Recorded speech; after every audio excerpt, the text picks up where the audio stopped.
Hi, everybody. Thank you all so much for joining us today. For those of you I haven't met before, I'm Kristen Dama at Community Legal Services with a diverse team of trainers that we'll introduce in just a minute. If I can make a plug for the sake of our trainers, I think we have varying degrees of comfort talking to black boxes. It can be very disorienting to sort of know where folks are. So if you're in a place where you're comfortable turning on your camera, it would be lovely to see your faces. I have the easy job today, which is to just introduce our speakers and tell you how excited I am that we're going to be gathering monthly to come together as a community. Hopefully a lot of you were able to make the trainings last month as they were applicable to you. And I've seen so many faces that I've never met before, or that I haven't seen since we went remote, some of you. So it's great to see all these faces. So just a few announcements, and then we'll get to the important stuff. So this is the first in a monthly series of trainings and conversations that we're having as an SSI community, because we're a growing community thanks to the expansion of the DAP program over the last year or two. Today's work is an hour CLE. This is an hour and a half session. The first half hour is just a informal conversation, and then an hour conversation about that is a CLE on appeals counsel practice, featuring Linda Cosme, who is a attorney with CLS, who's working with us on a contract basis, who's just brought so much expertise. She could tell you a little bit about her background. And Nick Feden, who's an attorney that joined CLS about a year ago, but is a very experienced SSI practitioner. So we have lots and lots of appellate experience in this training panel. Because it's a CLE, you're going to be asked at 2 points by Kelly. There's going to be a pop-up questionnaire, and you just have to confirm that you're here. And you do have to confirm that you are here for both times in order to get the 1 hour CLE credit. Our next session is going to be, these sessions are going to be on the last, at 2 p.m. on the last Thursday of every month. So just to preview that our next one is going to be on the 29th of April. So please save the date. Kelly will be sending around a link. You do have to register every time, and a lot of that has to do with the CLE and the way that Zoom works. So when you do get that link, please join us. As a little preview, I'm really excited about this session. It's going to be Paige from North Penn and Becky from MidPenn, who are going to be doing a conversation around remote hearing practice and best practices. And hopefully it's an interactive discussion. And then to just preview a little more, in May, we're going to come together and talk about COVID, like COVID long haulers, and how long-term COVID symptoms are going to change our practice, and kind of go through maybe if you do, actually, let me say this, if you do have a case of a COVID long hauler, because these are just emerging issues, we're very cutting edge. If you can send me or Kelly an email, I think we might ask you to do a little bit of a case study and kind of walk through how these cases are presenting in your practice, because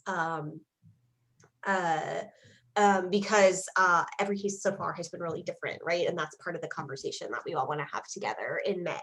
So something to look forward to in May. But again, April, we'll be talking about practice tips and best practices for virtual phone hearings. And if you've done a bunch of them, please come ready to give us all the benefit of your wisdom. I'm going to introduce, so the format that we're going to work with, at least to start, and we're new, so we're just going to kind of take it as it goes over the next few months, is that we're going to use this first 30 minutes to just do practice updates and like cutting edge issues before we move into this hour CLE training. That's the format. I am really excited that Evangeline Wright, who is a tax expert, is joining us to talk to us about stimulus and how it affects our clients. So I'm going to turn it over to her in just a second. The one thing I want to say before I do, kind of in the interest of time, is that I had emailed out to folks that we have a little bit of a budget that's usually used for training and travel. It's not that much, just to be clear, it's less than $1,000. And Plan is open to us using that to improve our practice. We got kind of a diverse range of ideas. I think at one end of the spectrum was stuff like NOSCR memberships that are kind of going to blow that budget, because it is sort of more of like a small training budget. On the other end of the spectrum, I think was a call, and a bunch of people said there's a call for us to share materials and contacts and other documents around medical records. And I think that that's a really great idea that doesn't necessarily have to have a cost associated with it. And I think like your training team, which reflects a lot of different programs, and you know, maybe some of this broader community can do some thinking about the best way to compile that information and make it accessible so that we're sharing. So a lot of us work with national providers or work with, there's a lot of overlap among our programs, and lots of us have like tips and tricks for how to shake records loose for hearings and other practice. In the interest of time, if you could, you know, so that we don't cut into Evangeline's time, if you can put any ideas, we have to figure this out in the next few days, and there is money to spend, albeit not enough to do really big ticket items for every program. Any other ideas that you have, if you can stick them in the chat while Evangeline presents and as we go, that would be super helpful for Kelly and me to make a plan to move forward. And with that said, thank you all so much for being here. Thank you so much for the folks who were in a place where you could turn your cameras on. And thank you for Evangeline for filling us in on this cutting edge legal issue. I'm really happy to be here with you today because, as Kristen said, yeah, there's a lot of change going on in this area. And hopefully I am sharing my screen with you. Can everybody see the slides? Just wait. Good. All right, so I'm going to talk to you today about federal tax credits for Social Security recipients. And I'm an attorney with MidPenn Legal Services. I work with our Rural Tax Project, which is a piggyback to our Low Income Tax Clinic, which focuses on federal income tax controversies. And what I want to talk to you about today is the economic impact payments, which some of us know as the individual federal stimulus dollars, the checks that the government keeps sending and depositing into people's bank accounts. And then I also want to spend just a little bit of time talking about the 2021 child tax credit. And I'm just going to take a minute here to also put in a plug for CLS's training on April 6th that I think Kelly sent an email out about today. Looks like it's going to be some of the same information. Today's information is quick, it's dirty, it's just enough that maybe you can do a little issue spotting. I would imagine that the April 6th training is probably going to be more in depth and definitely worth going to. So the economic impact payments, what we're really talking about here are the first one that was signed into law about a year ago. That's that $1,200 for adults, $500 for child dependents. And that went out in the spring and in the summer and in the fall and kind of just kept trickling out. Then the second economic impact payment was the one that most people got in January. That was the $600 for adults and $600 for child dependents. And then the third one that we're talking about is under the American Rescue Plan. That's the one that was just signed into law. And that's the $1,400 for qualifying adults and the $1,400 for qualifying dependents. So who qualifies for this? Income eligibility, I'm just going to touch on really briefly because most of our clients, this is not going to be an issue for them, but there is a phase out that starts at $75,000 annual income for a taxpayer using single filing status. For all of the economic impact payments, these can go to adults with Social Security numbers that are valid for work who are not claimed as a dependent on anybody else's tax return. So you do not have to regularly file a tax return. You do not have to have employment income. You just have to be an adult with a Social Security number who's not a dependent. The first and second economic impact payments defined dependents as under the age of 17. So it was really only targeting child dependents. Older teenagers, adult dependents were not included in those packages. The third economic impact payment is a little different in that all dependents, regardless of age, qualify for that $1,400 payment, which gets sent to the person who claims the dependent on a tax return. So it can be an older teenager, it can be a college student, it can be an elderly parent who's a dependent of the taxpayer. And when I say taxpayer, I'm using that loosely. I don't mean somebody who necessarily pays income tax or regularly files a return. I mean in the sense that we all really pay taxes in our society. So a little more detail about the first economic impact payment. That one was sent out based on 2018 or 2019 federal tax returns or information from the Social Security Administration or Veterans Pension or railroad benefits. The IRS offered a non-filer portal to try to capture a lot of the people who might not normally file a tax return and who are eligible for this. And that, if you were doing this work last year, you're probably well aware of all the headaches that ensued from that. But the way it worked out, a lot of Social Security recipients who had dependents needed to use the non-filer portal in order to claim their dependent to get the economic impact payment. So we're talking about a segment of the population who should have gotten their own adult economic impact payment, the first and second one, based on information from the Social Security Administration. But if they had a qualifying dependent, they would have had to have entered information in the non-filer portal last year in order to get the advance payment. Some did, some didn't. Last I heard, there were probably 8 million economic impact payments that had not been claimed. So we're still talking a significant number of people who have yet to get their money. The remedy for that, eligible individuals who didn't receive their full payment can claim a recovery rebate credit on a 2020 tax return, federal tax return.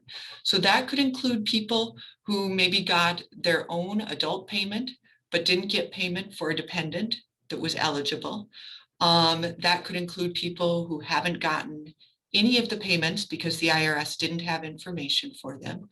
Could include people who maybe had a higher income in 2018 and didn't get a full payment because this should be based on 2020 income information and 2020 dependent information. I will also add that those 2020 tax returns can be filed for up to 3 years after the due date to claim that refund. So ideally, people should be filing their 2020 return as soon as possible to claim that recovery rebate credit.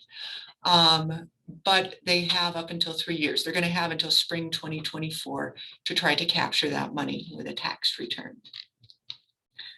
Second economic impact payment, similar situation. That's also a 2020 credit.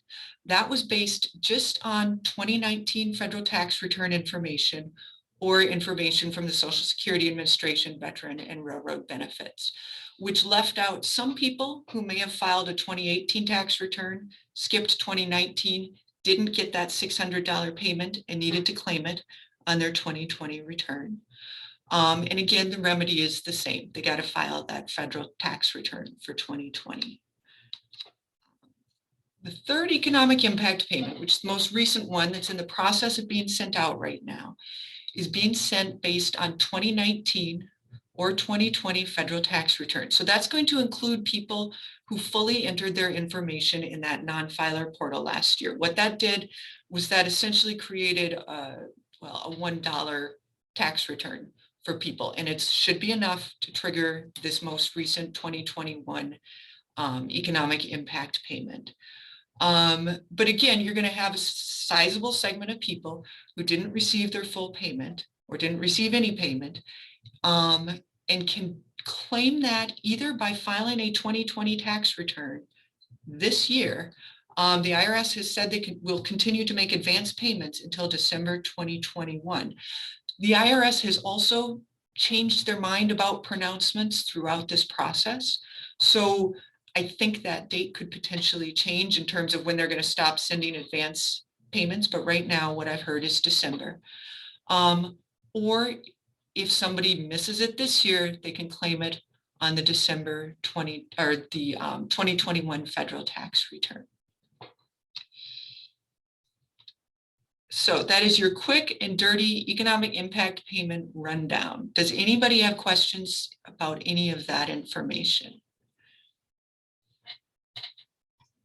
A minute.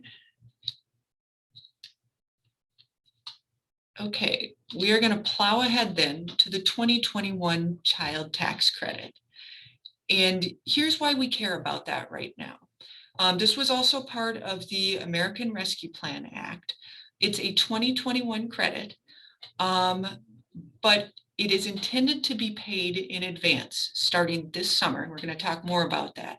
And the reason this is so relevant to recipients of Social Security is that for the 2021 tax year, the child tax credit is expanded its eligibility to individuals with no employment income. So prior to 2021, individuals had to have at least $2,500 of employment income in order to claim this credit. For 2021, that requirement has gone away. Right now, this is just for 2021. There's some discussion that this tax credit could be continued on into the future.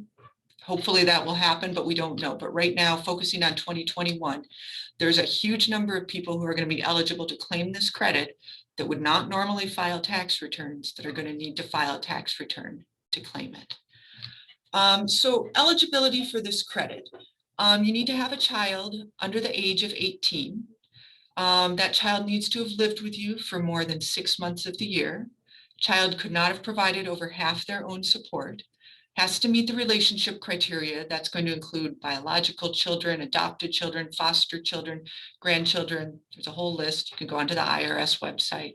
And the child has to have a valid Social Security number. That child tax credit for 2021 is going to be $3,600 for children ages 0 to 5 years and $3,000 for children ages 6 to 17 years. This is a significant increase over what it's been in the past. I think for this year, the top credit for child tax credit was $2,000. This is a fully refundable credit, meaning that if you don't owe any taxes, this full amount is going to go into your pocket. Again, there's an income limitation, begins to phase out at $75,000. Probably not a real big deal for most of our client population. Here's where it gets really interesting. Half the credit is intended to be paid in advance as monthly payments starting summer 2021. The legislation sets the goal of starting those payments in July, which is really, really, really soon. The legislation also leaves some wiggle room, though, that if the IRS can't get this program up and operational, it does not necessarily have to start it in July. So you want to be really cautious about telling clients that they can count on this monthly income coming in starting in July. The goal is for it to start in July, but it is possible it may not start in July. The goal is to pay half of the credit in 2021, so half of it as an advance credit, which if it does start in July would mean a monthly payment from July to December of $300 every month for children ages 0 to 5 years and $250 every month for children ages 6 to 17 years. So the really big question is, how is the IRS going to have information to make this payment? Particularly because, again, you're looking at a population here which is going to include people who would not typically file a federal tax return. The IRS has been tasked with creating an online portal. What information is going to be asked for in that portal is not clear yet. It's probably going to have, people probably will have the ability to update deposit information, like bank account information, to update who their dependents are, but it is not at all clear what the IRS is going to do with this. Hopefully more information is going to be forthcoming about this over the next few months. It's probably something you want to keep your eyes open for. It would probably also be to people's advantage to file a 2020 tax return if they can, just to get that information into the IRS system in advance. And that is the basics about the child tax credit. Are there any questions about the child tax credit? We have 2 questions in the chat box so far. Can incarcerated people get the EIPs? Yes, and that is a change. Originally, incarcerated people were told they were not eligible. There was some excellent litigation, a lot of advocacy, and incarcerated people are eligible for the economic impact payment. Second question is, does the child tax credit apply to foster children as well? Yes, it does. Any other questions? That's all we have so far. All right. So I think all of you got my PowerPoint slides and a quick handout. My email address is on here. You're very welcome to reach out to me if you have follow-up questions. And with that, I'm actually going to turn it back over to the other presenters and give them a little extra time for their presentation. Thank you so much, Evangeline. I really appreciate it. That was really helpful and really, really clear. Just to plug that Kelly is in the process of pulling together a cross-disciplinary training on all of the different aspects. This is just one piece of a huge bill. And so the different practice groups will be pulling together a presentation that will be offered to programs statewide so that people can like people can learn all the different pieces around the rental assistance and there's all kinds of stuff in the bill. So stay tuned.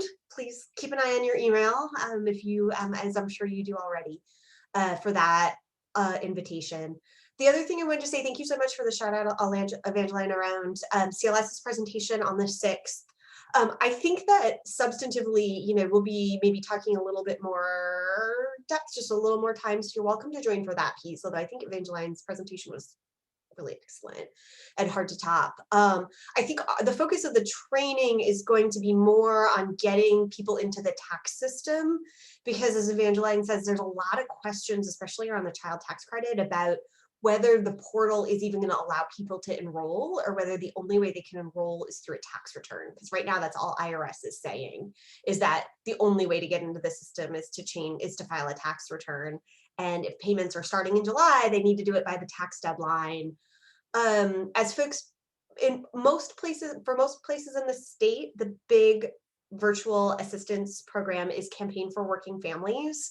I'm sure a lot of us have referred to them over the last year with all the stimulus and in this remote tax filing universe.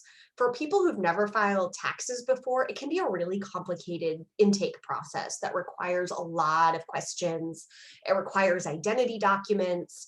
It's a little bit complicated. And so the training that CLS is going to provide on the 6th is really focused on how to navigate the Campaign for Working Families intake process, how to advise our clients, how to actually help our clients get into that system. So if this is a practice issue that you all haven't quite thought about yet, and I don't blame you, because there's a lot of things to think about, that's the focus. So please join us, or please have colleagues join us to kind of work through the nuts and bolts about how we can make sure that our lowest income families get child tax credit, because it is a lot of money, and it's money that is not offset by SSI. It's not offset by TANF or by wages. It's money on top of existing income. So if this is a life-sustaining benefit at a moment when the pandemic is ending, but the financial damage continues, and the financial damage might spread, right? Because a lot of our moratoriums are going to be winding down that our clients have been relying on to stay stable. So with that little preview and plug and pep talk, I thank you all for letting us talk to you about this for the first half hour, and thank you again, Evangeline, for coming and sharing your expertise. And now we're ready for our next round of expertise from Linda and Nick, who are going to do an hour CLE for us now on appeals counsel practice. So thank you, Linda and Nick, for being here and for sharing your wisdom. All right, thanks, Kristen. So my name is Nick Feden, and I'll be presenting today with Linda Cosme. And everybody should have received the slides already, but I'm going to put up my screen. Give me one moment.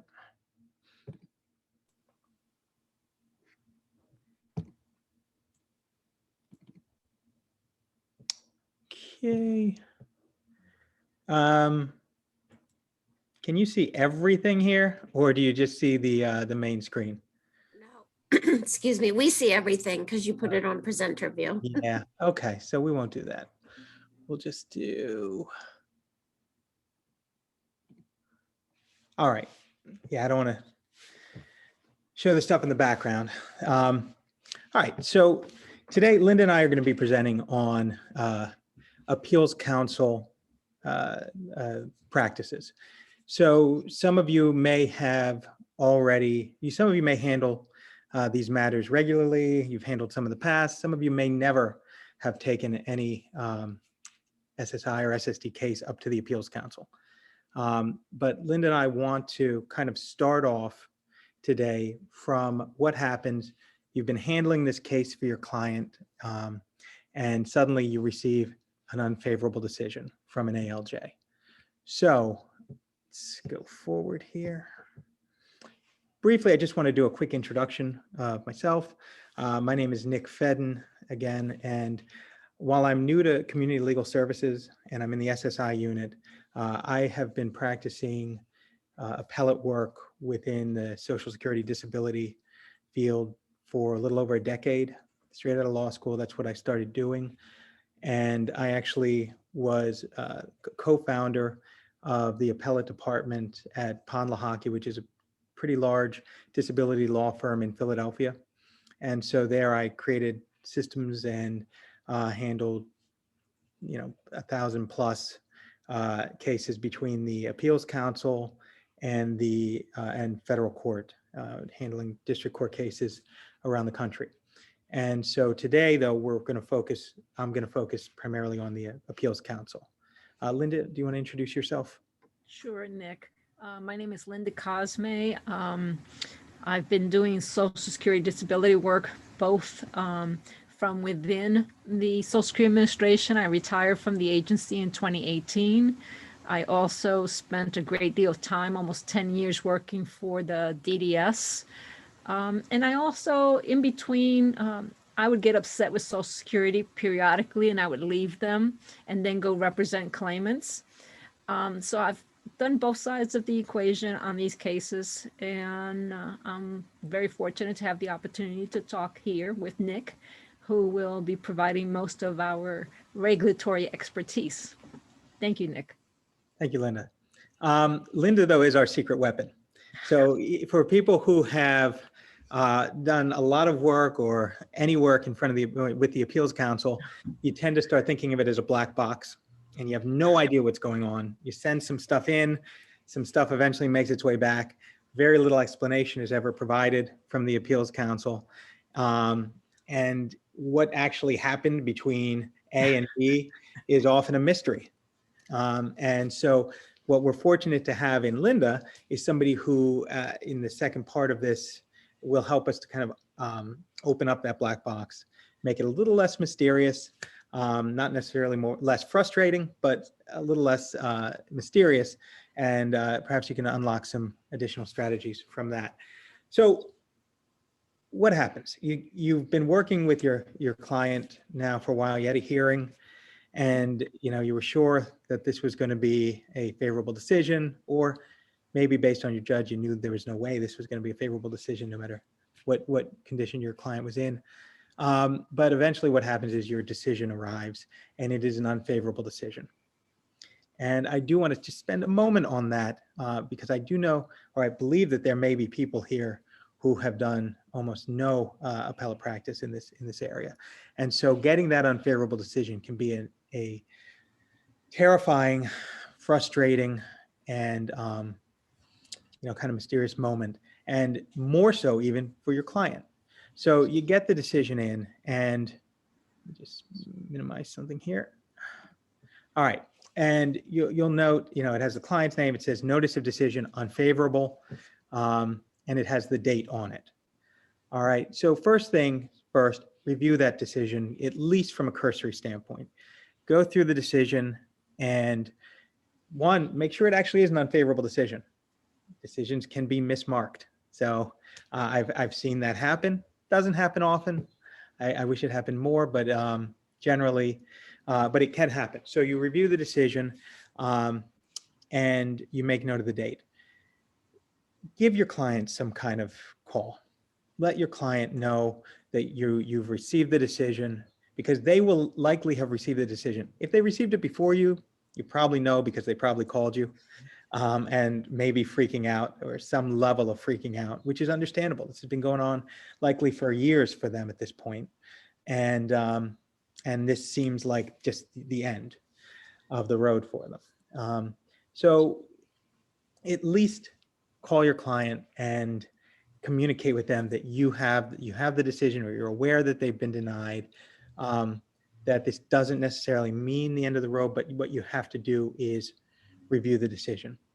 The call I like to have with my clients is simply that I'm going to review it. I can't guarantee them that we're going to be able to appeal it past this decision, but that I want to, that I will give it, that if I can identify any mistake or error that the judge made, or find something that the judge didn't do correctly, then there are options for us. I like to give a little hope, but I also like to make sure that they understand that there's a good chance that we're not going to go further. And there's a reason for that, as we'll get into later, that most of these cases you don't want to take further than the administrative law judge. And then once you've touched base with your client, sit down and give that case a thorough appellate review. That includes your notes from your hearing, things you may have predicted were going to be issues ahead of time. You want to make sure you look at. Often that can involve things you noted involving vocational expert testimony or whatever it is. But you want to give it a real review based on whether or not there will be any appellate issues that could arise. And we're going to look at those in a little bit.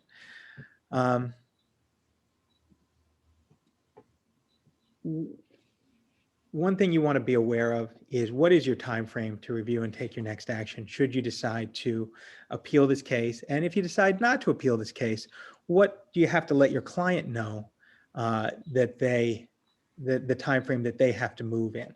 Because maybe you don't want to take this to the appeals council. Maybe they do. Maybe they want to go find another attorney to take this to the appeals council for them. So as a standard rule, it's 60 days plus a 5-day presumptive mailing time.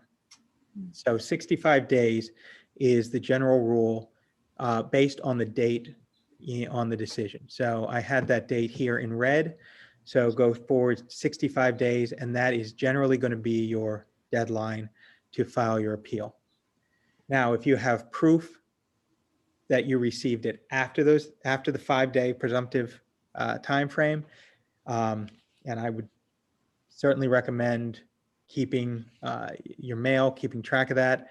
If you can offer proof, you can extend that. But I mean, really, for what it takes to file the appeal here, it should be able to be done in a very short period of time. But that's the only way you can extend that without asking for good cause from the appeals council. And the only other time frame in terms of filing the initial appeal with the appeals council is the 30-day, which is really with a 5-day presumptive mailing time on exceptions. So exceptions are what you will put in. They're written exceptions, basically the same letter brief format you can use that we'll talk about later. But what they involve is a case that has gone up to it's been to the AC before, it's been to the federal courts, it's been remanded by the federal courts, sent back down for another hearing, and now you're lost again, and now you're taking it back up. And that happens. There are probably people on this call who have handled that. I've had some. And now you no longer have 65 days to get your case in front of the appeals council. You have 30 days plus 5. It is important, though, to note that 30 days plus 5 is not the end of the line for that appeal. If you take no action, what happens is you lose the opportunity to file for an appeal before the appeals council, but you still have the opportunity to take that case to federal court. Okay, so that basically after that time expires, the deadline starts ticking for the 60 days to take it to file your complaint in the appropriate district jurisdiction. Nick, I'm sorry, if I could just interrupt. This is Kelly. I'm launching the first of the CLE question poll boxes for the attorneys on the call. Please respond now. I will leave it up for 2 minutes, and once you respond, it'll go right off of your screen. And Nick, feel free to continue. Thanks. Feel free to keep going. Yep. All right. See, I've never done one of these video. I've got to figure out how to move this box. It also kind of feels like a judgment on my presentation so far. So see how many people are not actively participating. All right. You should just be able to close the box, or if you respond Okay. to it, it'll go away. All right, there it left. All right, so this is what the different decisions look like, whether you're dealing with the standard. The standard, you can see time limit to file an appeal, 60 days.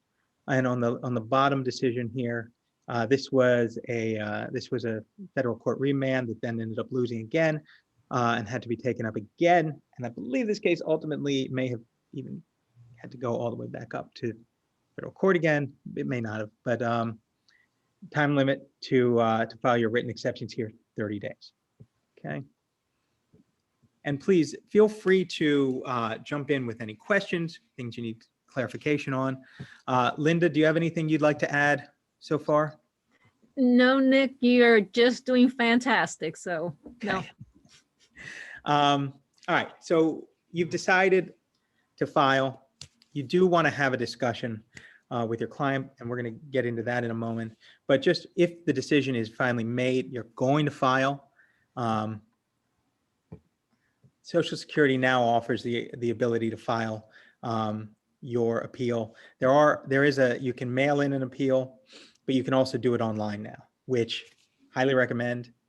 Very easy, very quick. And you can, it doesn't offer a lot of space to write your explanation, but depending on the issues that you want to raise, I've experimented in the past with limiting the issues I was going to raise to what could be put into the box on the online, and didn't find a terribly significant change in terms of the results and the outcomes, because I think a lot of what makes a successful appeal, at least to the Appeals Council, is identifying the issue, identifying the case, identifying the issue. But you would just go online and you can file it here. And I'm not going to take you through it. It's actually a pretty straightforward, self-explanatory process once you go there, but you would file that online. But the question you have to ask yourself is, should you file the appeal?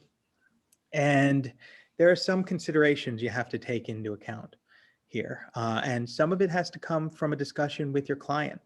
And this is assuming that you have identified, and let's just say number 2 is yes, that there is a reasonable likelihood of success.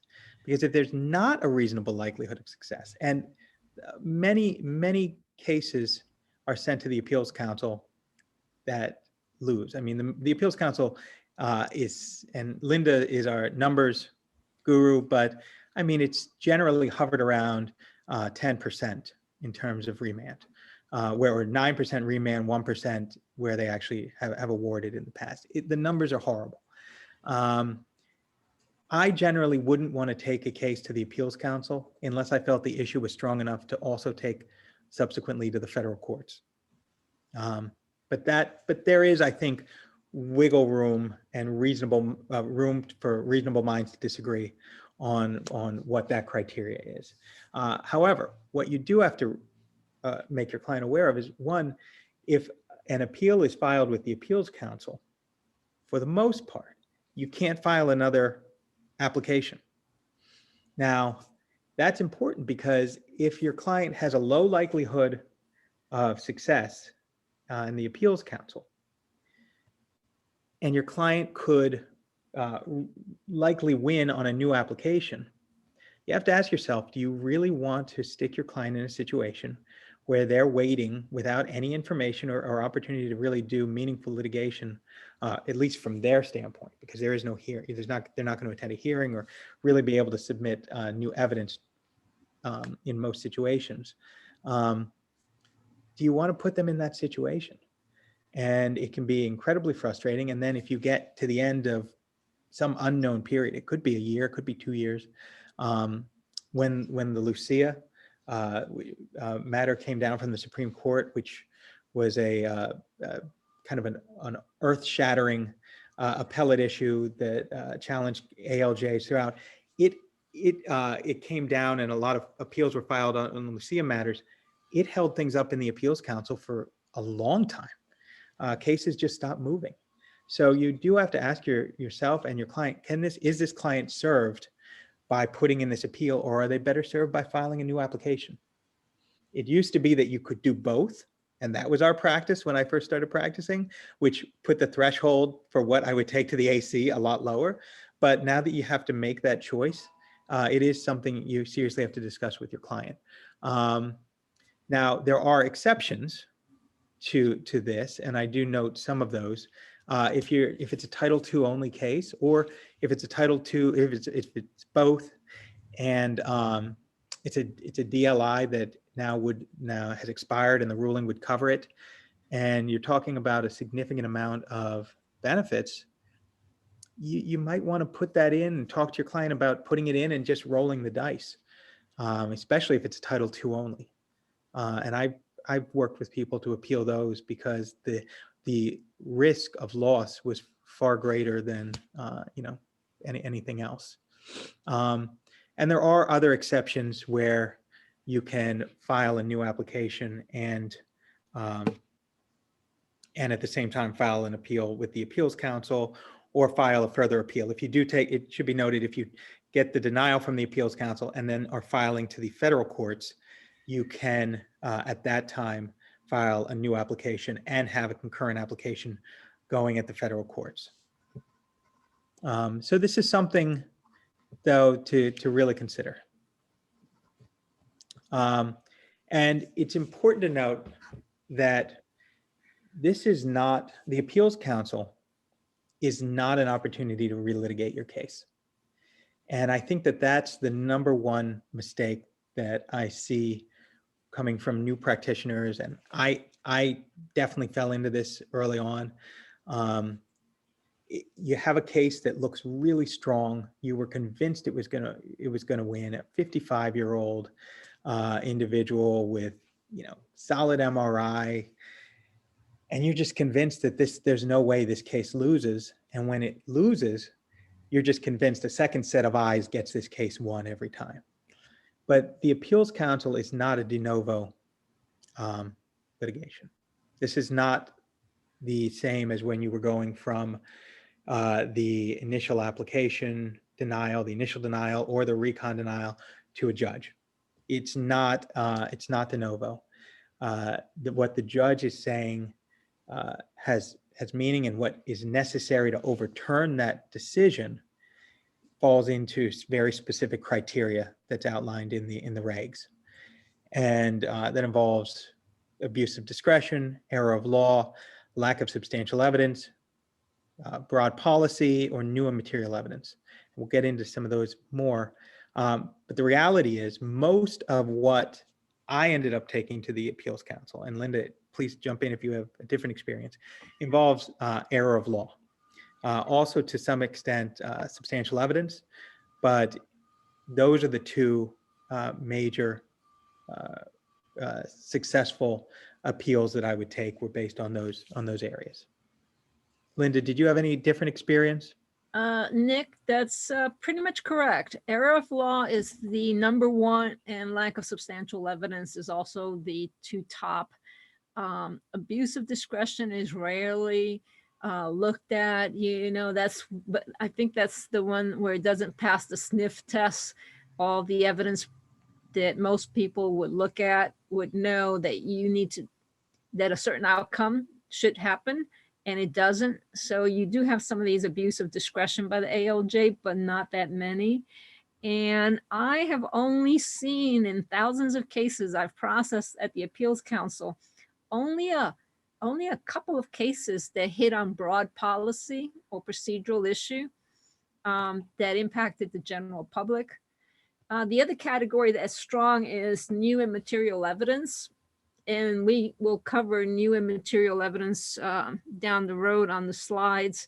But basically, if you have good cause for not having submitted some evidence to the administrative law judge, and the evidence, the material that you want to submit is not only new, but it's material and relates to the period on or before the ALJ's decision. But most important, that information you provide to the council has to have a reasonable probability of changing the outcome. And that's a really big step. Yeah, thank you, Linda. So, I mean, this is really where you have to, if you're considering taking the case to the Appeals Council, and it's a real question because your client could file a new application, could successfully do it. You have to ask yourself, sorry. We have bells. This entire house is run on bells. And so occasionally bells just go off in the background. So you have to ask yourself, do I actually have a hook here? Do I actually have a clear error of law? Do I actually have, and a lack of substantial evidence, I think, is the one that people try to wedge relitigation into.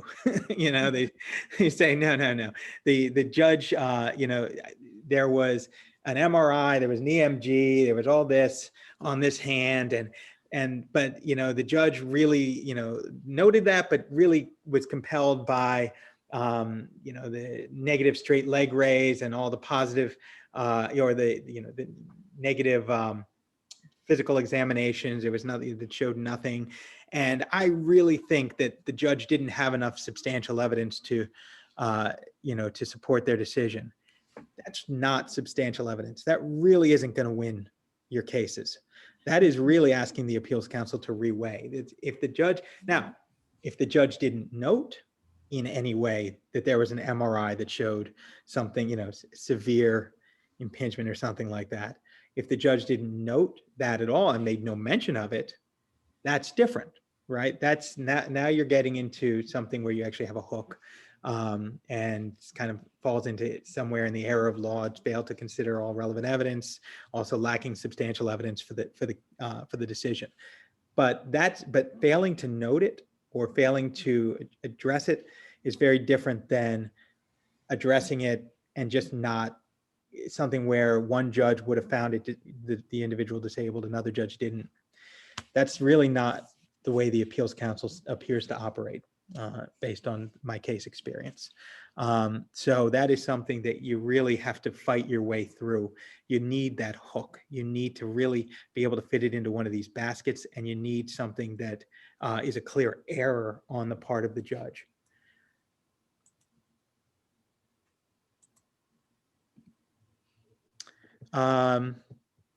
So examples here from the actual, this is public data put out by Social Security.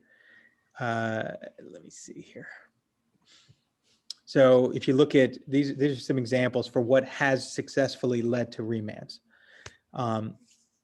So in 2019, and then also 2020, you can see the top reason for remand from the Appeals Council was treating source opinion rejected without adequate articulation. Okay, so number one, that tells you how important it is to have a treating source opinion, right? Because you can't even implicate this without a treating source opinion. And you often see judges will just use boilerplate language when going through the medical opinions, and even a treating source that has long worked with your client. And there are certain requirements that a judge has to, there are articulation requirements, but often if the judge simply adds in boilerplate language instead of going through why they are compelled or not compelled by the treating source, though it has changed in the recent years. This is a great hook to take to the appeals council. Symptom evaluations. In 2019, it was RFCs for mental limitations, inadequately evaluated. That remained an issue in 2020. So you can see it's a lot of the same issues. I actually, even though it's lower on the list, VE and DOT not reconciled, I saw a lot of those. And I liked those because not only were those solid at the appeals council often, but they were often solid in the district courts, where you have you have a conflict between something the DOT is saying and something that the VE is saying, and the judge either fails to even ask about it, happens, or the judge fails to actually reconcile the issue. Now, this has gotten a little less successful at federal court in our circuit, but it still is a viable issue. Linda, do you want to add anything to these? Yeah, a couple of things. Okay, so these are remand reasons by the district court. These reasons, and we'll look at these, I think it's slide number 30 or down the road, I'll give you the remand reasons that the appeals council actually uses. Many of these reasons that the district court cites to are no longer relevant because of the new SSRs where they got rid of the weight of the opinion, and some of these are not as relevant from the district court. So I want to make that distinction that the district court reasons for remanding are a little different than the appeals council. But we can move on to the next slide, Nick. Okay. Oh, there we go. All right. So what, did you want to add something to this, Linda? Yeah, this is the slide that I think when people ask me how to do a successful letter to the appeals council, I sum up everything I have to say in this one slide. And some of it is very simple. We would get letters from representatives where the name of the client or the claimant was just on one page. And you want to make sure that that is on each and every page, whether you're faxing or sending electronically or mail. They are dealing with hundreds of thousands of pages, and it's not unusual for me to get a page on one client and then information on someone else totally unrelated. And I had no way of knowing who it belonged to. So I asked that you, identifications number one.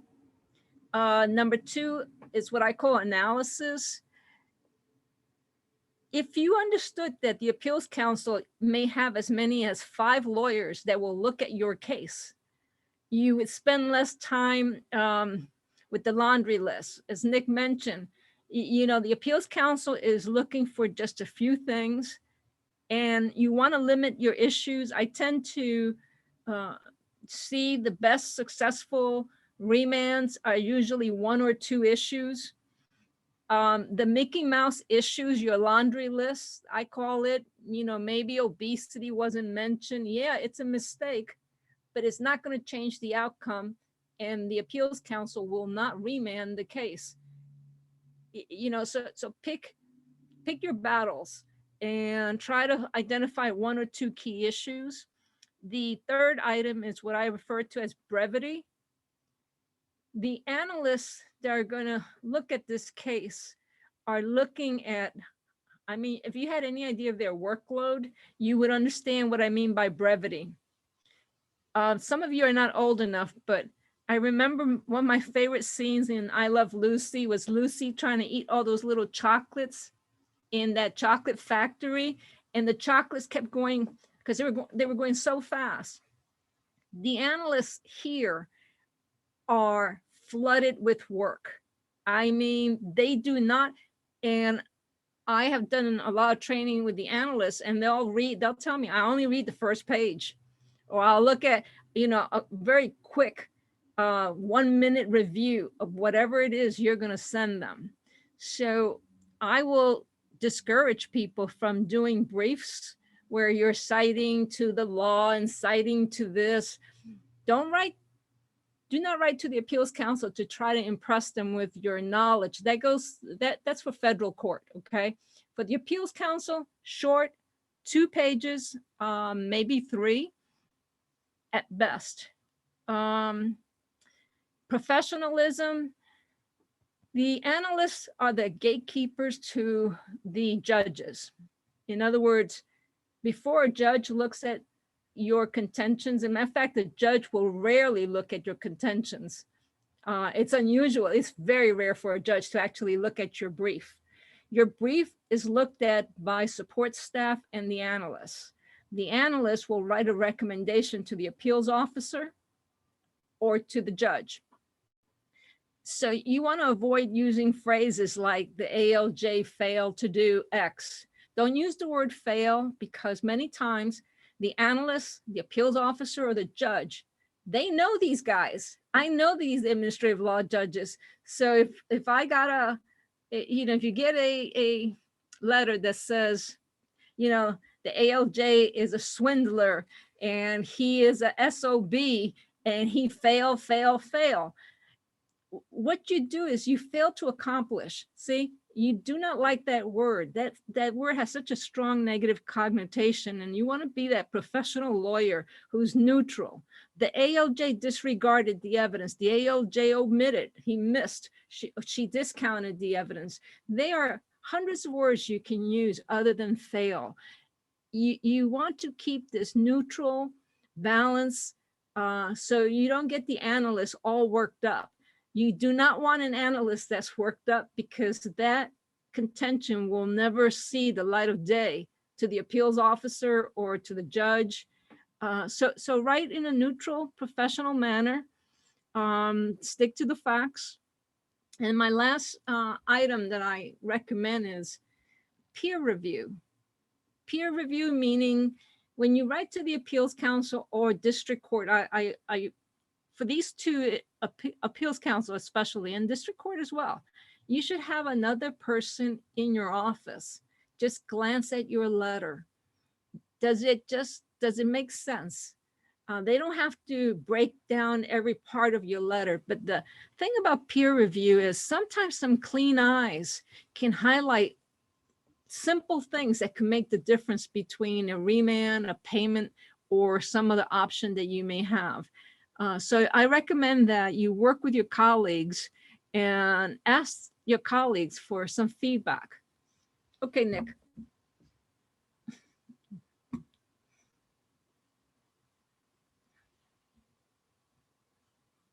Your voice. Sorry, I got muted. Okay. And then I couldn't find myself. All right. So thank you. And I second everything that you just said there. I know in my own practice, we shortened the briefs down and kept shortening them down. And one of the things that I did emphasize in my old department that had to be part of the brief was an introduction and a summary written primarily in plain language. And just something that introduces the issues so that if whoever's reading it, and as I said, Linda has the keys to the black box here, but the analyst reading it, if they only get so far as our introduction and summary, they have an idea of what we think is the real hook. And in this particular case, this was an example of a case where there was a DOT VE conflict. So this is just the introduction summary. There were about 2 more pages of this brief where I did at least identify the SSR that we were talking about, or I identified it here, but where we went into it, I think we might have quoted it, and some other stuff. But really, we started getting away from any type of boilerplate, certainly boilerplate, we wanted gone.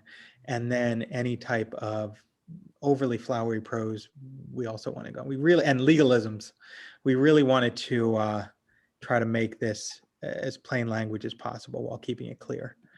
So I wanted to so you've written the brief. There is one document some of you who've done this may see, or if you haven't, you may get this, and it's a 25-day letter, it's called. And so if when you're filling out your appeal, you've said you want to make your appeal, you can ask for additional time to to put in additional evidence or to put in additional argument. And what you'll eventually get from the appeals council is something that says we'll accept evidence for the next 25 days. Evidence received within the next 25 days will be accepted. And naively, you might think that that means that a decision is coming sometime soon after that. Actually, unrelated in our experience. Has no bearing in my experience on the time. It may trigger something internally at the AC that Linda can tell us about, but we would see that letter and then a year later we'd put in our brief and a year later we get the decision, or a couple weeks after. But it does mean that if you do want to make argument, or you do want something to be considered by the appeals council, and you get that 25-day letter, I would highly recommend getting it in before the end of that 25th day. It would certainly give you a hook in terms of if they then fail to consider it, as far as that can take you. I think that was relevant. Where that was most relevant to me was there was, again, for those of you familiar with the Lucia matter, Lucia v. SEC, there wasn't a question of whether or not that particular matter had to be raised before the administrative body. So either before the judge or the appeals council, or whether it could be raised first before the district court. That was when I have found it most useful to be able to say, look, we raised this argument before the appeals council, and we got it in before the end of that 25th day when they said they would have to look at it. Because then if the AC didn't consider it or didn't include it in the evidence that was argument or evidence that was sent, I was able to raise that at the district court level and say, no, we raised it, and we raised it within the time they gave us to do it. So that was actually useful. But let's say you've drafted this masterpiece of a letter brief, you've outlined the issues, and the appeals council has granted a remand. What does that mean? So what you would be expecting in the mail is something called, it's an order of the appeals council. You can see it here, remanding case to the administrative law judge.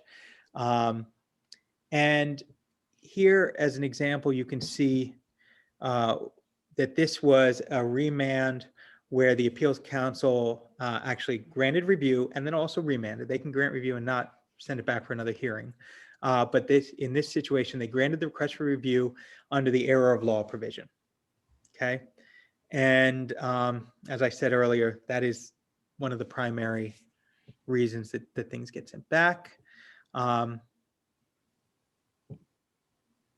You're going to see there's a couple parts. Let me go back here. There's a couple parts of the remand order that you should definitely take note of. Okay. Because these will come into play later. And the first that you should take note of is, why was it remanded? It may have nothing to do with the issues you raised in your letter brief. So you get your remand order, you're so excited because you think you've just compelled the appeals council they saw the wisdom of your argument, and then you read it and you say, this has nothing to do with what I raised. And part of that is because the appeals council has their own duty to look through the case, and just filing the appeal triggers that they are going to review the case for any error. So they may find other errors, but they're certainly going to look towards the errors that you pick out.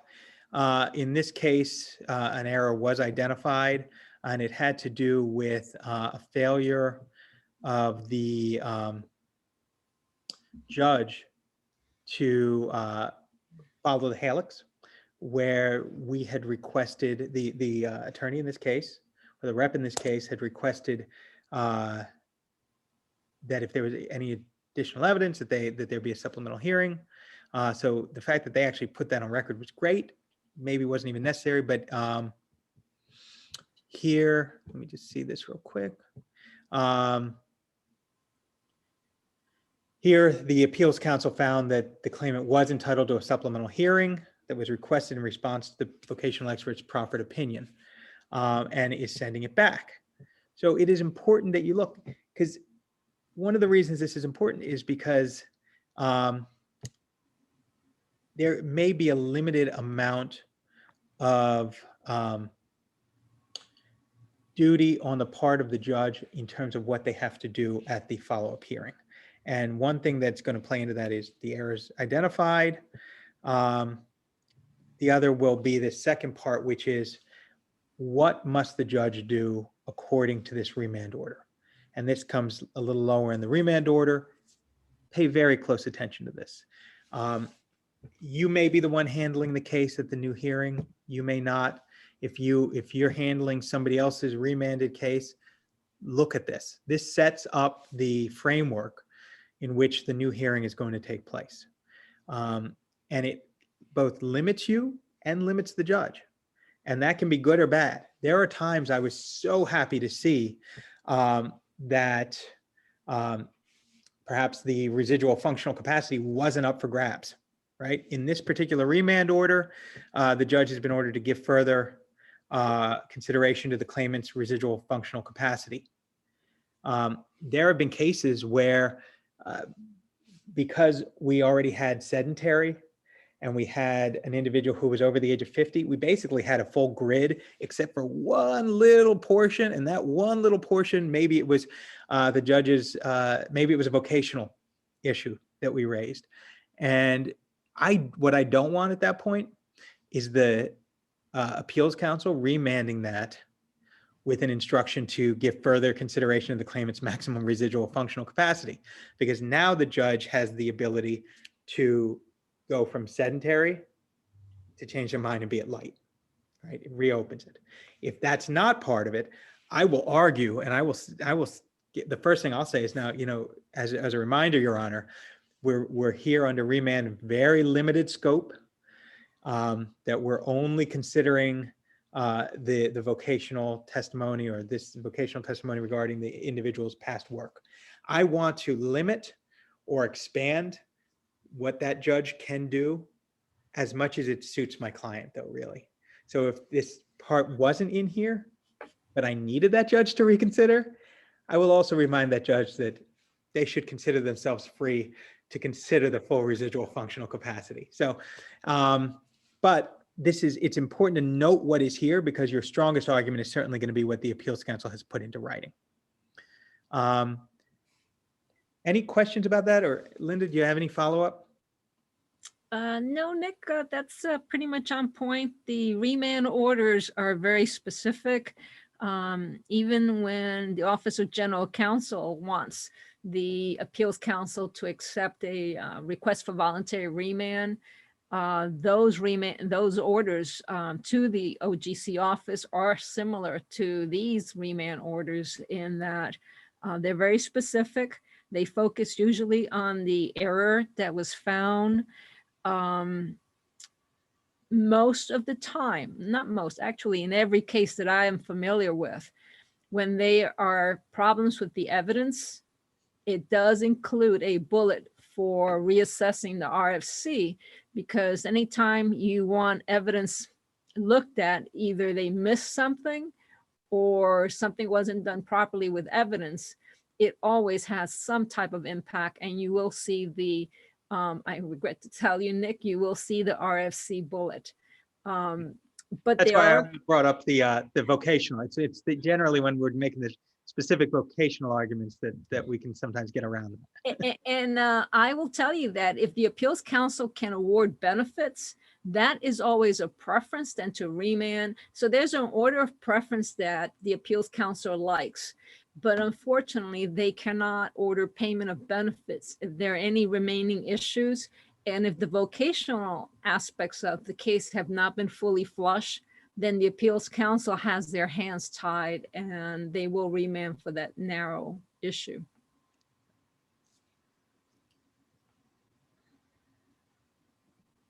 All right, we're going to get into the inner workings of the appeals council. There's one thing I didn't add here. I just want to throw out there. And we can talk about this more, at the end or another time. But if you take and I don't know, maybe this impacts nobody, because maybe nobody here that handles attorney fees. But so I'll just throw this out there that if someone was in the private practice and was going through the fee agreement, most of the time, you can have language in your initial retainer that would be triggered if you had to go up to the appeals council, came back and won at the remanded hearing, that would allow you to petition, that would trigger the ability to petition for time before the administration, which, depending on if it's Title II, Title 16, could mean significantly more benefits.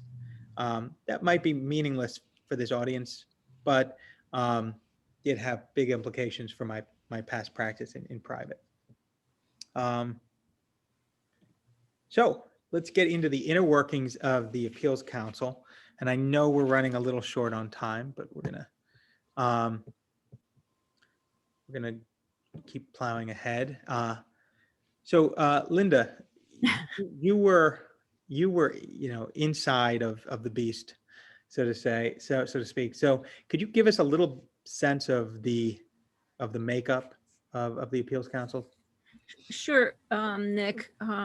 Couple of things. I'm just going to run through some of this very briefly. The appeals council has either 7, and they may even have 8 divisions now. I left in 2018, and then they have the Division of Civil Actions. So the request for review always goes to what they call the Division of Program Adjudication. That's a big, big division. It has 7 subdivisions, and underneath those you have the branches. When you send in your request for review, and the folks that are the paralegals or whoever's doing the follow-ups, I recommend a couple of things. One of them is ask what branch your request for review is sitting at. You want to know the program branch because if there are complications, it's easier to identify who the division director is, and it's easier to get answers. So the appeals council uses a software program to help brand new analysts who may have maybe 5-6 months of experience. And these analysts have to go through all these requests and through the record very rapidly. So they have a software system. It's called the Appeals Council Processing System. And you'll see some screenshots in the subsequent slides. But it's an intelligent pathing software. So what's an intelligent pathing software? It's one where you answer the sequential evaluation process is a series of yes and no's. Believe it or not, you can start from the very beginning. Is the claimant working? Yes, no. Is the work, employee or non-employee? Altogether, the sequential evaluation process requires, I think it's like 2,200 steps. So you can actually flow chart the entire adjudication. And this software system tracks it so that the analyst will answer yes, no, and opens up different menus. So the analyst never leaves out any key issue, whether it's opinions, whether it's vocational, everything that you can imagine from this case gets extracted and put inside this software system. So a couple of things, when the case goes to the appeals council, you've got the support staff, and they are a blessing because I'll tell you, support staff and the analysts are the key to what keeps the appeals council up and running. These are the folks that will actually get your request for review. They upload and make sure that all the development has been completed. The analyst will get that case once every part of the case has been, and when I mean developed, they want to make sure that if there's a 1696 that it's in there. If there are anything that's outstanding, flags, sometimes these cases come with congressional flags, they get routed differently. Is it a Terry case? Is it a critical, dire need? All these things are trigger various actions by the support staff. The next line of people are your adjudicators. The appeals council itself consists of only adjudicators, and those are appeals officers and the judges. Very briefly, you can actually be a judge and be appointed without even having ever done a single case in your entire life. I had a judge in 2011 or 2012 that came to the appeals council for what they call a soft landing. So what a lot of people don't know about the appeals council is that there are two types of judges. Sometimes judges are just appointed. Maybe they don't want to fire the senior executive person, and so they'll send them to the appeals council if they're getting ready to retire. Maybe someone is sick and they can't handle the management duties at the highest levels, and so they take that senior executive and they make them a judge. So that's one type of judge that you'll see at the appeals council. Very little knowledge. The other type of judge is they do have some competitive slots where they compete and they're selected through a regular, and the process changes every single time there's a new group of judges to be selected. It's not like the administrative law judges where the OPM has very specific rules. You have to have 7 years of litigation experience. You have to have a test score. It's day and night. And that's just kind of like a very broad idea. When you think of AAJs, don't be so intimidated by the appeals council. Chances are that you, as the attorney bringing the case forward, you may have more experience than the person that's looking at the case. The next issue is artificial intelligence. Go back, Nick. Yeah. Okay. Very quickly, artificial intelligence, the agency is moving to using models and data analytics to, I think the goal is to be able to issue decisions without judges at some point. The next thing is I want to talk about control. Do you send a letter, do you send a brief, or do you just fill out the form? Your case is going to be looked at exactly the same way, whether you sent the form, the brief, or the letter. The regulations require the analyst to provide a detailed report to the adjudicator. So that analyst will also get promoted based on how well and how detailed it is. They tend to be pretty good after a while. My recommendations when you write to the appeals council is send a letter, do not send a brief. The form is another option. If you don't have a lot of resources, you're still going to get a thorough review, whether you sent the letter or the form. Okay, next.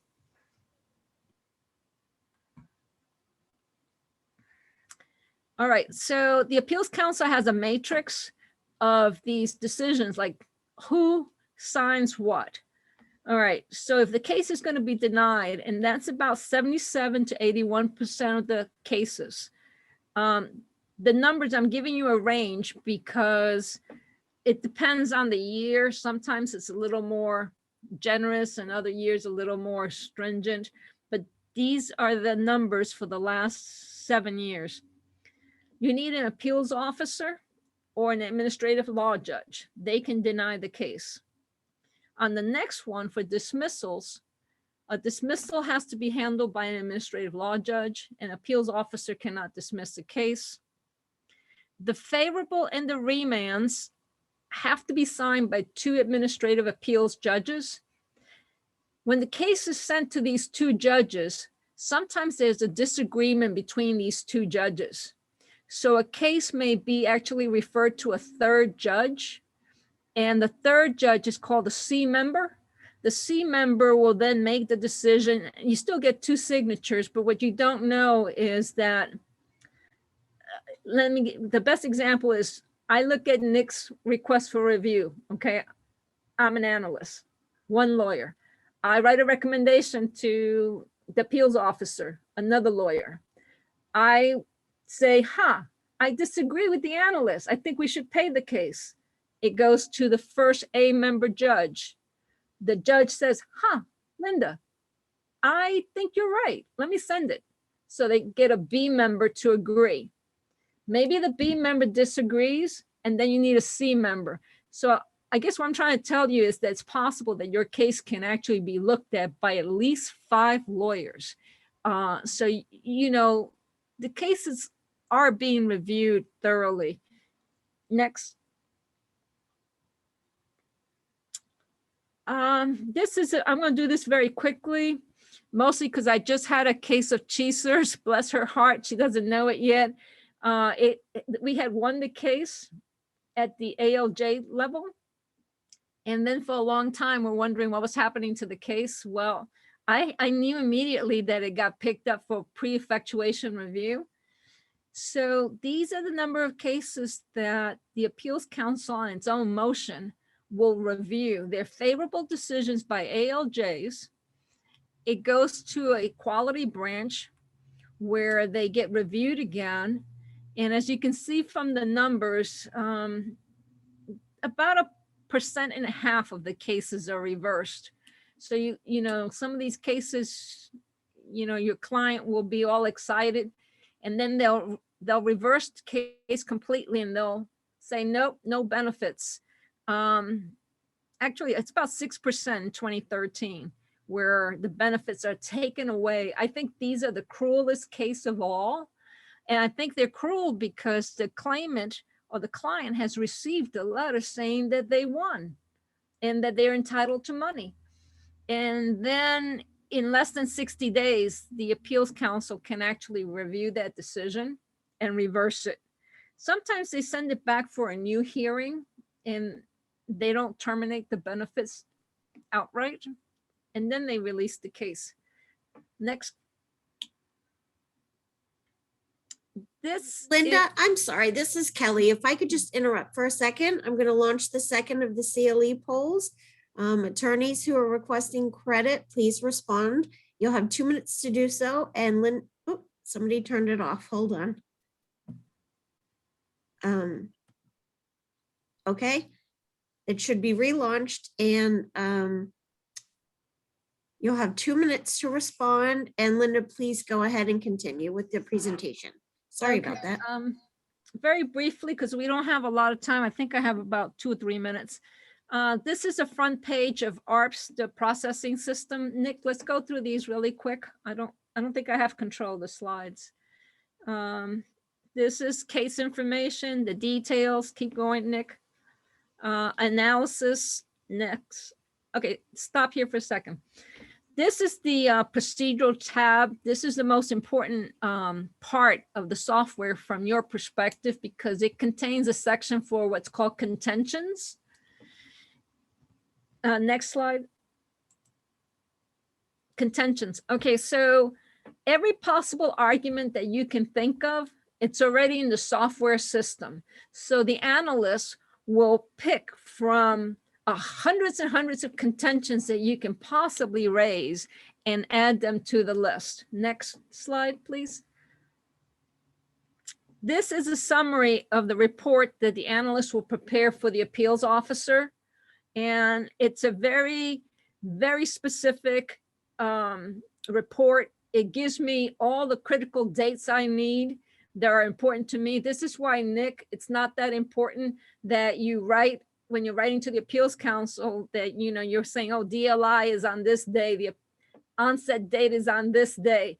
You know, a lot of these dates are populated into the software program. So you can save in your letter, you know, I mean, if you want to, sure, you can write, but all these dates are populated into this program. Next.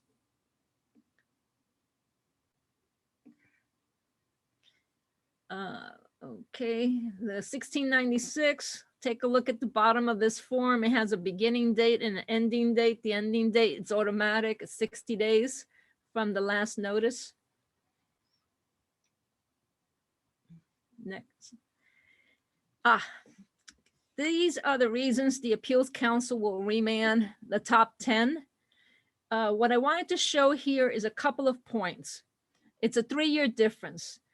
The items in red on the left-hand side are items that are no longer remand reasons because the agency now has rulings that did away for these remand reasons. I mean, they're gone. There's 2 new, on the right-hand side, 2 new categories: special case processing, which are Lucia and some other federal court cases. I want to bring your attention to evidence in the record not considered or exhibited. 3.6%. I want to highlight this to everyone because what it tells me is that since they got rid of all these other reasons on the left-hand side, they're now looking at third-party reports. When an administrative law judge ignores third-party reports, they're using that as a remand error because the ALJ is not considering third-party evidence. Somehow third-party evidence has gotten much more traction, and it's a huge argument that right now the Appeals Council is focused on. So take a look at that third-party evidence. Next.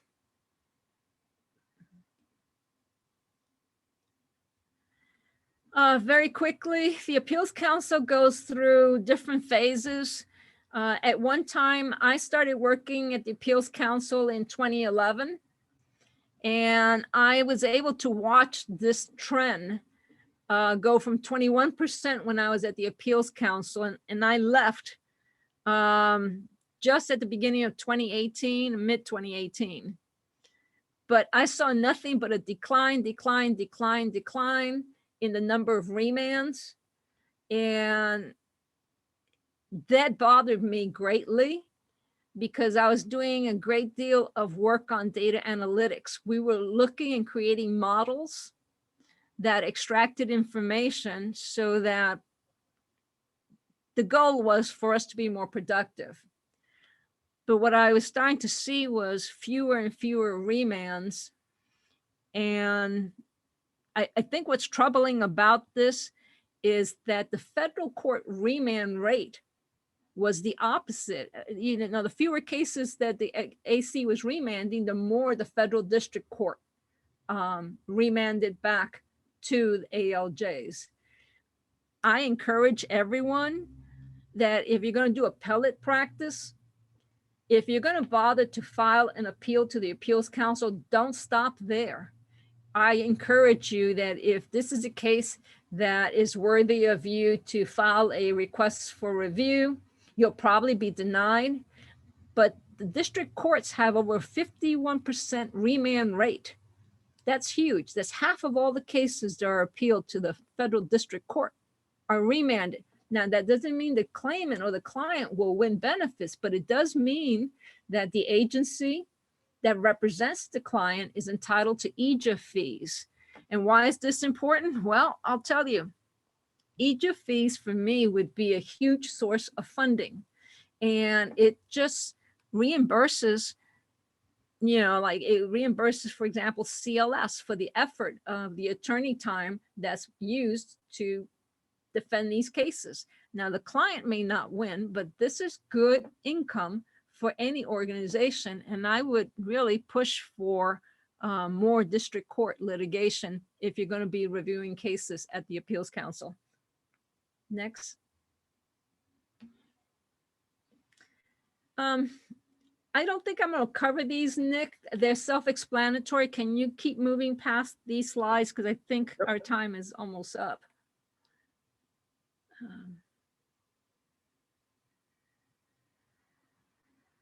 Okay, stop right there. So this slide here tells you you've got 2 important statistics here. Your chance of winning in 2019 you have a 45% chance of winning at the hearing level, but at the federal district court level, 50% chance of getting a remand and a 2% chance of getting payment of benefits. The appeals council only allows 1%. So again, the push here should be every nonprofit in the planet should be pushing for federal district court litigation. That's money that goes into your coffers, and you have a 52% chance of getting a remand or payment. Next.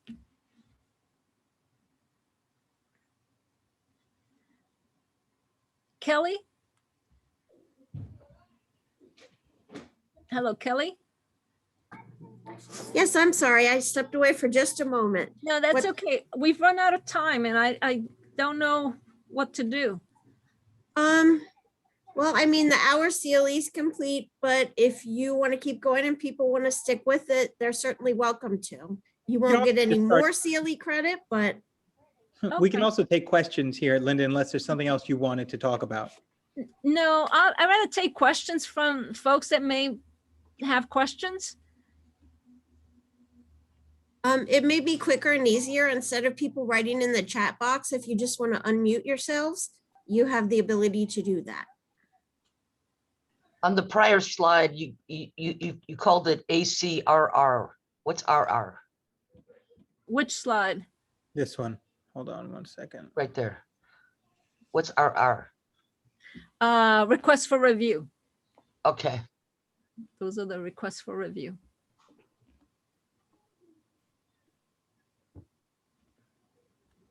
Does anyone else have any other questions? You can unmute yourself and ask.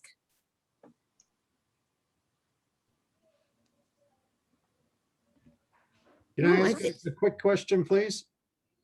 In a situation where you're mentioning how it's possible for a client to win, a person to win, and then within 60 days, they can take a second look at it and reverse that decision. Is there a situation, or would it be possible if the person started getting payments, or is that too quick to get payments and then the payments would stop? I'm just Are you- wondering, like a possible like overpayment situation or something where they were awarded payments, received those, and then it came back and they said, no, actually, you're not supposed to get those payments, and they would have to maybe pay them back. That's a pre-effectuation review, and it takes more than 60 days for payment to be initiated. And that's one of the reasons why the appeals council is limited to 60 days. They have to decide one way or the other within that time frame because of the problem that you're just describing now. If the appeals council sat with that case for a year, then they would be a problem. So those cases, generally speaking, is unusual. It would be rare for a case to go into payment.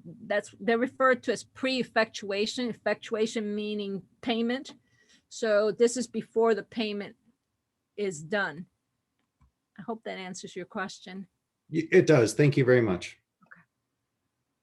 What are those funds that are available upon a appeal to district court, and how does a program go about requesting those? So Okay, so we're referring to EJA fees.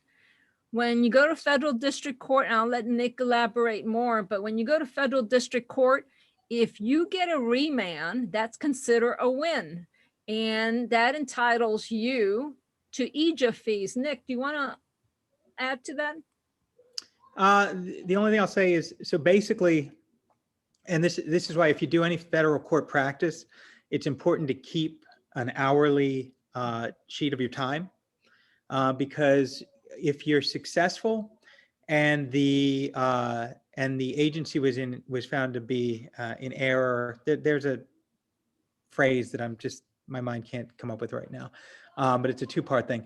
But if you're able to ask for EJA fees, you have to submit a petition with the hours you spent performing work before the federal court for this matter, and it only includes the work you did for the federal court, but you can include everything. And then you can then there's a statutory billing rate that does have regional variabilities. that you can use, and then you basically ask for the your hourly rate as it's calculated in that way. And you can get, I mean, thousands, if not tens of thousands of dollars from a significantly litigated case in district court, especially if it had to go up to the circuit. Thank you. And how is EJA spelled? Is that EJA? It's Equal Access to Justice Act. And it really, it applies for, I don't know all of the cases, but if you have to sue the federal government, that's when it's implicated. The one other part to know is if you become reliant on EJA fees, and there are practices built around EJA fee funding, private and I know nonprofits also use them. It's not a bad idea to do a debt check with Treasury on your client to find out if they have a federal debt, because that can be taken by the federal government before the EJA fee is paid out, which is a whole other mess, but it happens pretty frequently.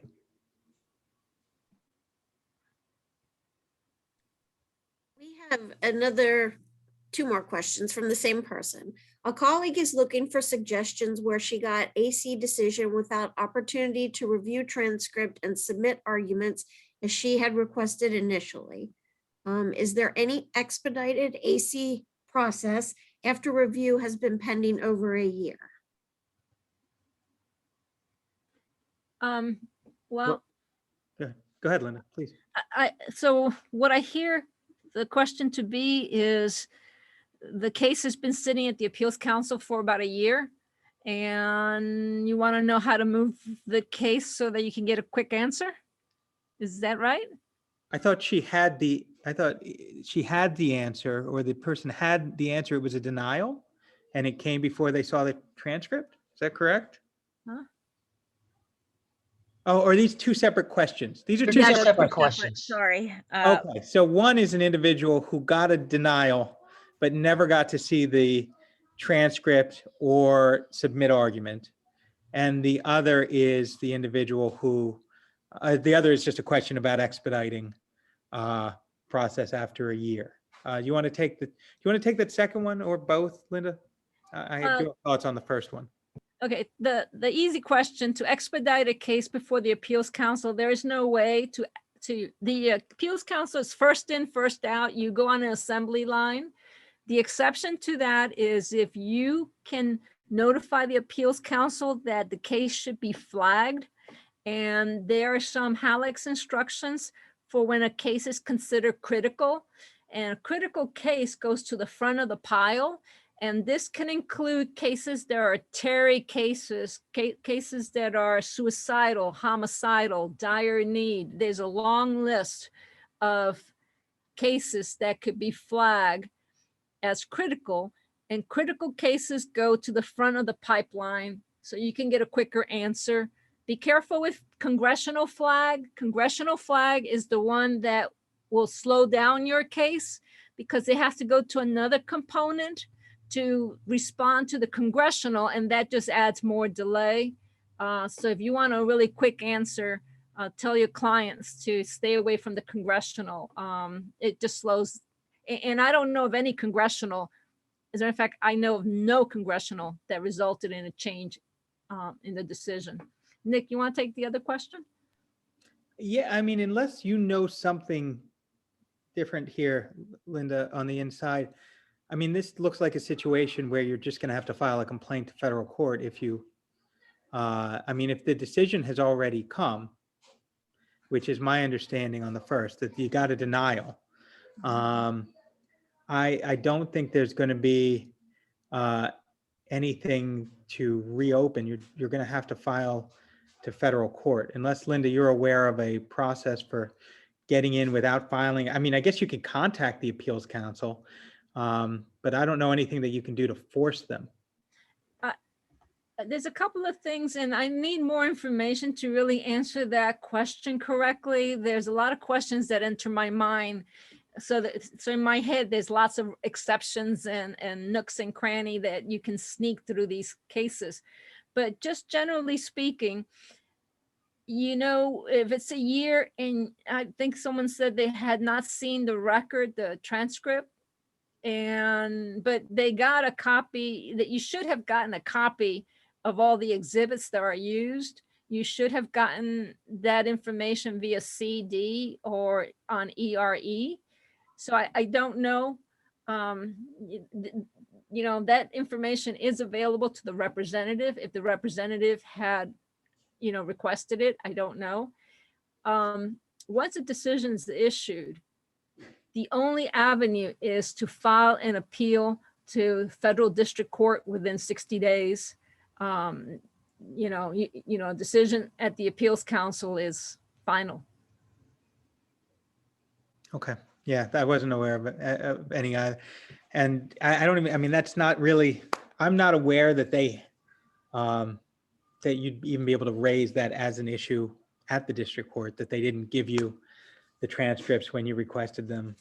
You have to make the issue raise the issues based on what you would have raised to the appeals council at the district court and just go from there. Any other questions? I'm not seeing any other in the box. TR is available on ERE. Transcript, but I'm assuming that this individual didn't, for whatever reason, have access to ERE, to the ERE for the claimant. I mean, that's again, we don't have all the information, but I'm assuming that they didn't have access to anything to Yeah. allow them to get it there. Yeah, I think she asked for the hearing tape, I guess it is now, and an opportunity then to submit argument once that was received. And that is, yeah, that is available on ERE, but you have to have access to that individual's ERE, which is not always easy to get. So Yeah. And if you don't have access to ERE, remember the agency is able to provide this information on a CD, but the representative has to, you know, this is one of those things that you have to aggressively pursue it. Sometimes, and it's just sometimes really difficult to get information from the appeals council. And I'm speaking from someone who knows. I know some of the judges that are writing the denial decisions, and I still have, you know, active lists of friends, and it's challenging sometimes to get things moving. Now, I want to say one thing though, is that the request for review does not need to address every issue. Remember the Sims case, Supreme Court case on Sims. This is still not an adversarial program. And I really recommend that sometimes you just say, when I send a letter, my last sentence always goes like this. And I reserve the right to add any additional issue as soon as I receive the written transcript. And the reason I say written transcript is that's my way of saying to the appeals council, the hearing tape is not sufficient for me. I'm not that smart. I need the written record. And part of it is an intentional requirement that allows me the ability to bring in new topics until I get that written transcript. And the written transcript is very different than the oral hearing. It is truly day and night. I take out much more and find more evidence problems with the written than I do the oral hearing tape, going back and forth listening to this oral tape.